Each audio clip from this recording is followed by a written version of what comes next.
Hey, True Believers, Englentine here with a review of Beach Blanket Bad Guys, the summer special from DC Comics. Well, it's an anthology book, ladies and gentlemen. You know, I always say they are a mixed bag. You know, you got your great stories, you got your good stories, you got your bad stories. And at the end of the reviews, because I'm going to go through each one of them individually and talk about them, I'll have an overall look at the book. So you'll get an idea not only of every story, but of the way every story kind of, is it a cohesive book? Is it something that you can read, or is it going to like be somewhere where like you're just taken out of the story because of this one, or taken out of the book because of this story or that story? So you'll have that kind of overview, as well as a look at every individual story, and it is 10 of them. So there was a time when I'm reading, I'm going, okay, wait, is that the last one? No, which one's the last one? I had to remember, okay, the Crime Syndicate. The Crime Syndicate's the last one. So when you get to the Crime Syndicate, you know that'll be the last review. But up first, you have The Worst Finest, which is the Joker in Bizarro. And I gotta say, first of all, the art is incredible on this one. They're just incredible art on this. And you have the Joker dressed like Batman. So at first I thought it was going to be sort of a the Batman Who Laughs kind of thing, but it wasn't. It was just the Joker wanted to meet up with Bizarro and talk about how he's his friend. Of course, being friends in Bizarro World, that means you fight. So the two of them really go at it, and it's thoroughly entertaining. Especially when you consider that Bizarro could crush the Joker, and he just found that to be scary and fun, the whole 9 yards. So you really do get good representation of the two characters, and in the end, you get just what I think was a thoroughly enjoyable story and a great start to this particular anthology book. Next up, we have Lex Luthor in Help. There's one scene that gets me a little bit out of the story, and that is where his car breaks down. It's a new technology, and so he calls up his company and fires the entire department. No, that's not how a businessman would do. It would just be back to the drawing board. So this one's about a story. He's on the side of the road. A guy comes up to help. He's got a Superman tattoo. So Lex Luthor is like, why him? And then he tells him, because Superman, it doesn't matter in any human achievement. And the guy's like, hey, I know exactly how you feel, because he felt the same way. He was failing when he saw Superman. He thought, well, what can he do with a Superman in the world? And then one time he's on his balcony, and Superman comes in, just starts talking to him and telling him how Superman feels the weight of the world and all sorts of troubles. And all you can do is, you know, press on and help as much as you can. And that inspired the man. And, of course, this just ticks off Lex Luthor. It's a decent story. It's a good story. And it kind of carries on what the entire book is about, and that's basically humanizing the villains. In this case, though, Lex Luthor did not get humanized. And one of my, if not the favorite book or story in the book, is Close Shave, starring Mr. Freeze, who is testing out a giant robot that apparently he doesn't expect anybody to notice. And he's walking around Gotham. You would think Batman would show up really quick. And he discovers that there's an ice cream lady, somebody selling shaved ice, and their mascot is him. And so he brings him up inside the giant robot to chastise and maybe even kill her, and they just talk. That's it. It's a conversation. Like I said, this book is all about showing the human side of these villains. It really is making us relate to them as people rather than as the bad guys. And so don't expect a whole bunch of action-packed, except for that Joker story. But there is some action in every story. This one is one of my favorite, though. I thought it was handled very well, and I liked Mr. Freeze in it quite a bit.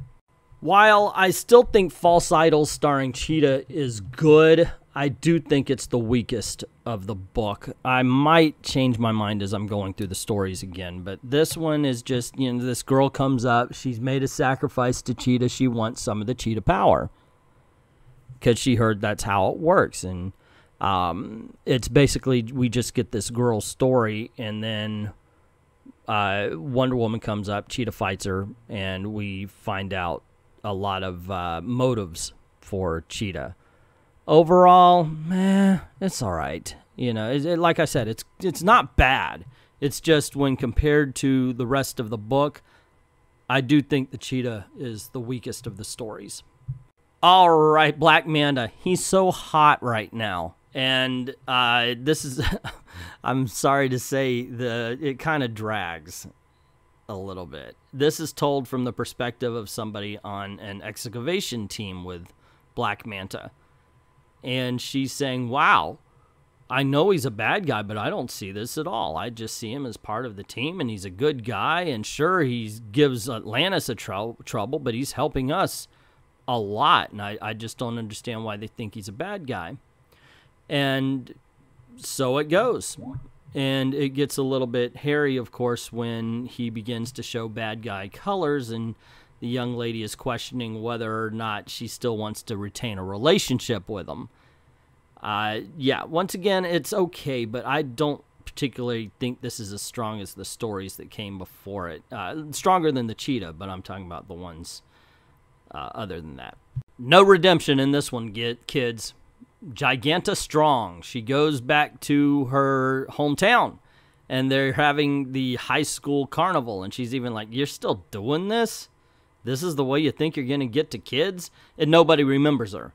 And we get a little of her backstory, and we realize why nobody remembers her. She's not exactly a memorable person, except for this one guy who kept picking on her.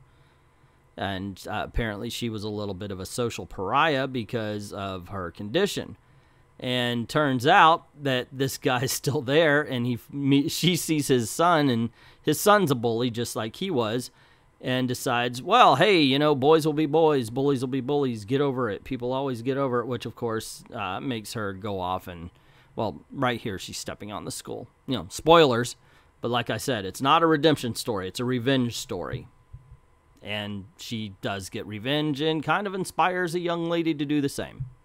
Okay, I like this story a lot. Cruel Summer with Flash and Gorilla Grodd. So it's got Flash runs out and he says, instead of just fighting you, I wanted to talk to you. And he says that he learned Grodd's origin. And the whole thing is that Grodd's mother got killed. So Flash is like, we're the same, we're the same. And Grodd turns around and he looks at him, and then he proceeds to try to kill him. I'm like, oh, yes, I love that. Try to reach him, and you get bitch slapped for it.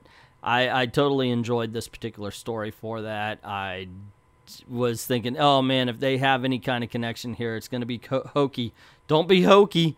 Don't be hokey. And it wasn't. So, got to say, you know, The Flash is one of my favorite stories in the book as well. And I did like the scenes with him and his mother trying to survive a drought. Deathstroke in Dog Days of Summer. I gotta admit, I like this one, but this is from the mind of somebody who's pretty sick. I like this. This was a villain story through and through. A little girl tries to hire Deathstroke as an assassin to assassinate her stepfather because he hits her. And at first he doesn't, but then he views the stepfather and then says, okay, well. And, well, you know, I'm not going to tell you what happens in this one, because if you pick it up, you really deserve to see it basically untouched. You really do. This is one of those don't go in with spoilers stories, because it really is from the mind of a sicko. In a good way. I'm not blaming, I'm not putting any shame on it. It's a really strong story. It is. It's just got some twisted ending to it. So there you go. Perfect Gentleman. We've seen this before. We've seen this in the animated series. It stars the Penguin. It's him as a boy. It's a flashback story, and we see him in love with the rich debutante. He wants to be there. Of course, it's his own. It's his own arrogance. It's his own conceit that makes it so he can't be with somebody like her or even talk to her because he's just, you know, on one hand he's arrogant and conceited, but on the other hand he lacks the confidence to actually speak to people because of his appearance. So yeah, like I said, it's once again, no, it's not bad, but it just isn't as strong as the others. Probably my second least favorite, and mainly because it treads no new ground here. And last but certainly not least is the story with the Crime Syndicate, which I'm going to say right now, I want to see the continuation of. This is such a great story. The best, I haven't said I wanted to see the continuation of any of the others. So I would say, yeah, but then again, not all the others set up. But this one really does set up for a follow-through. There's a follow-through here, and I think I would like to see it. I love this group. This is my favorite of all the Justice League villains, and I just, man, I want to watch. I want to read more. Every time. In the Grant Morrison run, I know it wasn't his story at that point, but the Crime Syndicate was my favorite story as well. I know a lot of people say Tower of Babel, but this was. And this is just an amazing story. I can't talk about it, not without spoiling it, so I'm not going to. I'm just going to say if you pick up the book, you're going to like this one. Anyway, that's my opinion. What do you think? Did you buy Beach Blanket Bad Guys? Are you even planning on it? Did you even know it existed? Let me know in the comments below. Also, if you like this video, you want to see more, you know the drill. Click like, share to get word about the channel out. And, of course, if you haven't done it already, subscribe and hit that notification bell. Good things happen around these parts. Hate for you to miss it. Also, this is the way I'm trying to make a living, so if you don't mind helping the channel out, go on over to Patreon. Drop $1 in the till. Helps keep making videos for you. Thank everybody who's already done that. And to everyone, all of the true believers, thank you very, very much for watching.